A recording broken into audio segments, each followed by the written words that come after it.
burg edhe sigurisht statuse në Facebook. Nuk mund të ishte më Game of Thrones se sa kaq, nëse do të bëj lufta për fronin e shpatave në kohën e rrjeteve sociale. Kam një panel shumë interesant për të diskutuar luftën e përgjakshme që po ndodh në bashki dhe thonë që është bërë pak e përgjakshme, por mund të përshkallëzohet edhe më shumë. Sigurisht humburit, siç thamë edhe më herët, miq të dashur, në radhë parë, pavarësisht se kush e fiton këtë luftë apo betejë, të humburit e parë që tani janë qytetarët e Tiranës, cilët edhe përpara nuk është se ishin në kushte të mrekullueshme. Do doja ta filloja nga Skype-i. Edi Paloka, Brisita Shea janë me mua. Mirëmëngjes të dyve, mirë se erdhët. Mirëmëngjes, faleminderit për ftesën. Gjithashtu, në studio me mua, për të kuptuar në fakt edhe ligjërisht atë që po ndodh, është avokati Kujtim Cakani. Mirëmëngjes Cakani, mirë se erdhët. Mirëmëngjes, faleminderit për ftesën, Flavio. Do të filloja nga Shea, e cila ka pasur një rol edhe në sqarimin e publikut për atë që po ndodh. Në fakt, si filloi kjo luftë që vetëm është dukur, sikur është mbyllur dje me një status në Facebook të Erion Veliaj, për cilin gjithashtu dim që nuk e ka vetë rrjetet e tij sociale dhe as celular. Brisi? Dgjoj, ne e shohim si luftë, por në fakt ne do të merremi me palishmërinë e Ramës. Erioni ka marrë punë. Kështu që do të merremi në fakt me palishmëritë e Edi Ramës.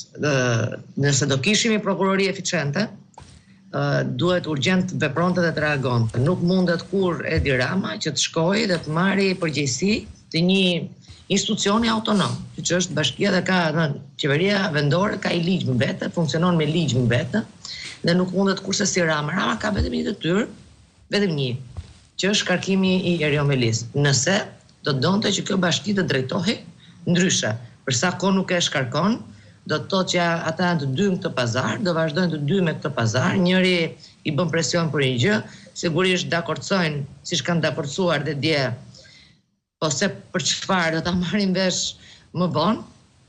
Dhe kaq është e gjithë historia. Ne merremi me betejën e tyre, por unë nuk mendoj se ka tani ata kanë vetëm një betejë, që janë votat në qarkun Tiranë. Kjo është beteja, për këtë bëhet e gjitha. Sigurisht Bashkia e Tiranës nuk ka pak, por ka një 14.000 punonjës. Dhe e gjitha kjo është loja që bëhet. Sigurisht në këtë lojë do prodhohen të tilla lajme.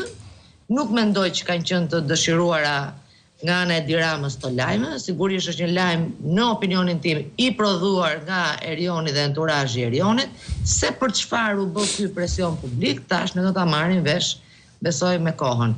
Por thelbi është palishmëria e Ramës, spaku që s'vepron as për me Goni Gala, as për Ekopark, as për afera tjera të Edi Ramës, as për incenerator.